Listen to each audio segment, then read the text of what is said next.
Buenas tardes, profesor. Mi nombre es Carlota Soto, estudiante de Derecho, egresada de la Universidad Fermín Toro Núcleo Arauri, portuguesa, cursante actualmente del diplomado FIL, dirigido en este momento por usted, Edith Gutierrez, bajo la asignatura de Teoría y Estilos del Aprendizaje.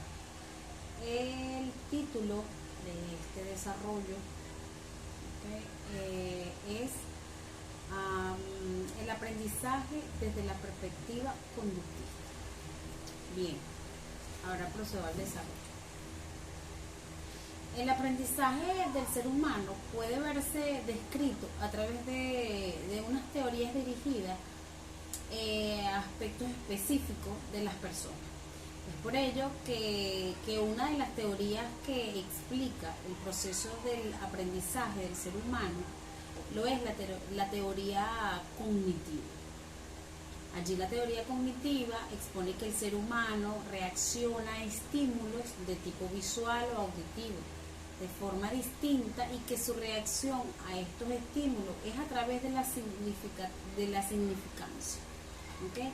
La teoría significativa está compuesta de unos supuestos que exponen unas ideas específicas. Los supuestos establecen que aprender se compone de un cambio mental, de unos procesos cognitivos, de conciencia ante consecuencias de respuestas y atención a las respuestas.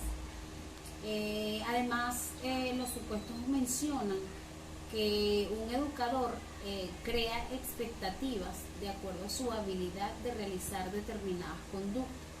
Finalmente, la no ocurrencia de consecuencias esperadas en tan influyente como la consecuencia en sí misma.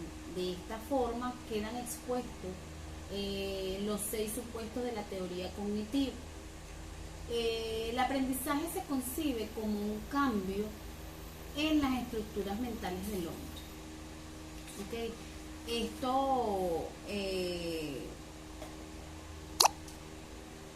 Dichas estructuras comprenden o componen ciertos modelos creados a través de la experiencia individual y tienen como base el conocimiento previo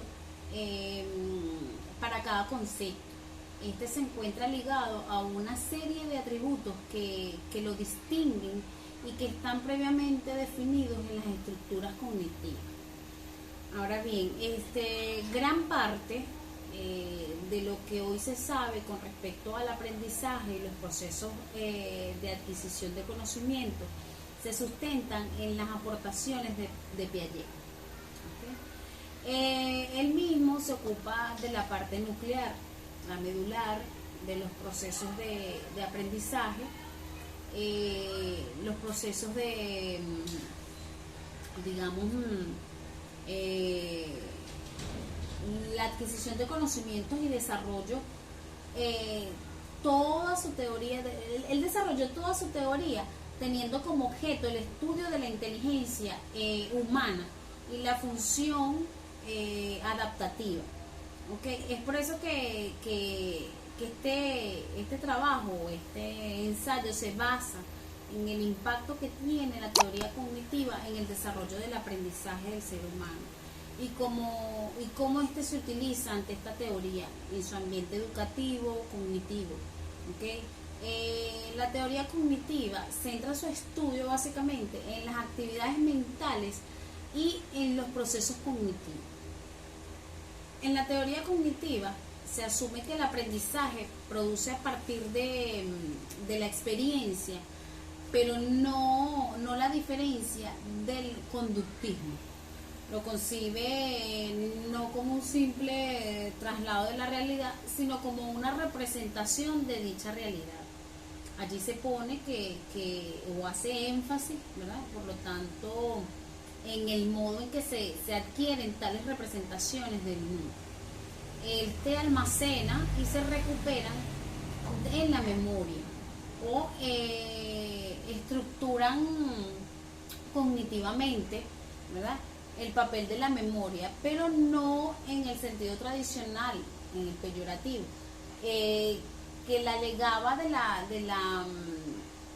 la comprensión, sino como un valor constructivista, y no se niega la existencia de otras formas de aprendizaje inferior, pero su relevancia, atribuyéndole el aprendizaje al ser humano a procesos constructivos de asimilación y acomodación, ¿verdad? En esta teoría, el estudioso Albert, él señala o aplica el modelo de determinismo. Esto es recíproco, ¿okay? Que viene a decir o a hacer que los factores ambientales, los cognitivos, personales de motivación, de emoción, etcétera, allí interactúan todos estos entre sí recíprocamente, ¿verdad? Se sitúan, por lo tanto, en contra de los más extremistas con respecto a la locación de las causas de la conducta. Estos rechazan el extremo ambiente, ¿ok? El extremo ambientalista, mejor dicho, y el determinismo personal. Por ende, el señor Bandura establece una interacción entre las distintas corrientes, por lo que los factores ambientales, personales y conductivistas no son entidades separadas, sino que ellos interactúan mutuamente entre sí, y declaran que el organismo no responde solamente a los estímulos del medio de forma autómata, ¿no? Sino que también reflexionan y responden de forma significativa. Ahora bien, siguiendo el mismo orden de ideas, es bueno acotar que según Brunner y Oxubel, las consideraciones para el aprendizaje sea significativo. Allí el alumno ha de mantener una cierta predisposición inicial hacia lo que se le enseña. Por ello son necesarias estrategias motivadoras, ¿okay? Que provoquen su satisfacción. También deben poner los conocimientos previos, ¿okay? Adecuados para poder acceder a los conocimientos nuevos. Esto básicamente, no va a haber un aprendizaje exitoso si no estoy dispuesta a aprender. Es algo así más o menos.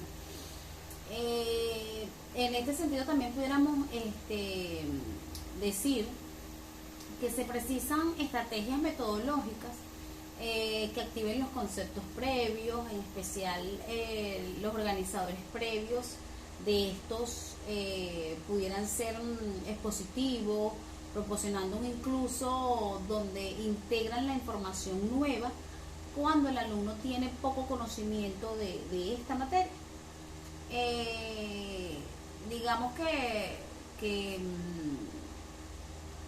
en la manera que él produce el nuevo material establece analogías entre lo nuevo y lo conocido. Cuando la información nueva es más familiar para el estudiante, de tal manera que de forma conducta se connota que el aprendizaje cognitivo remite a la suma de conocimientos que el ser humano va acumulando a lo largo de su vida. Es decir, que a pesar del conocimiento ya adquirido cada día, el alumno o el estudiante almacena en su cerebro esa nueva información a través de la percepción de los sentidos, la memoria, el razonamiento y la comunicación. Toda esa información para el cerebro, entonces el conocimiento refleja la suma de información generada allí, ¿verdad?, a partir de esa experiencia, y sigue siendo fuente de investigación, por lo que existen muchas áreas desconocidas. Ahora bien, el conocimiento adquirido también modifica la conducta de las personas. Digamos, a través de la información mental, el ser humano tiene una mayor toma de conciencia y capacidad de reflexión.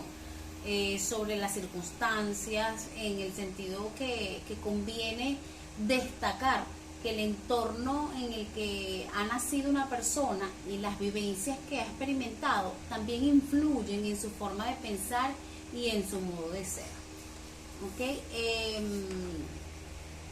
Es por ello que el aprendizaje cognitivo muestra cómo el ser humano puede aprender una experiencia nueva, partiendo desde cero, o cómo es posible realizar un aprendizaje de mucha complejidad. Los seres humanos no solo pueden aprender a través de las propias vivencias, también aprendemos de lo que nos rodea, de la vida de otras personas, aprendemos con ejemplos de otros conocidos, de otras personas con las que nos rodeamos o nos codeamos, y a través de esa amistad surge la comunicación, ¿okay? A través de esas anécdotas, de todo eso que podamos compartir.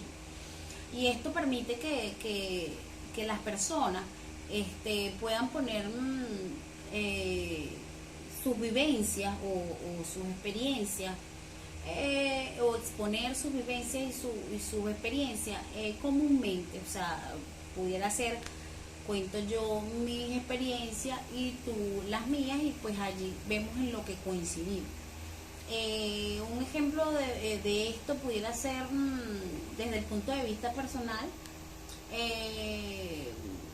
Digamos, cuando subir una red en el tenis, ¿okay? Cuando leemos entre líneas, cuando empleamos una fórmula para calcular el volumen,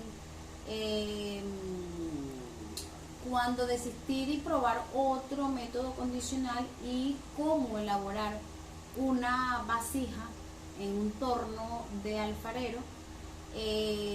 Y allí pudiéramos decir muchísimos ejemplos. Entonces, ya para concluir, pudiera decirles que todo guarda relación, ¿okay? Todo nuestro día a día es un ciclo de aprendizaje, donde constantemente compartimos socialmente, familiarmente, nuestras anécdotas, vivencias, y eso nos va alimentando o llenando de experiencias diariamente. Bueno, es todo lo que puedo decirle. Espero cumpla sus expectativas. Feliz tarde.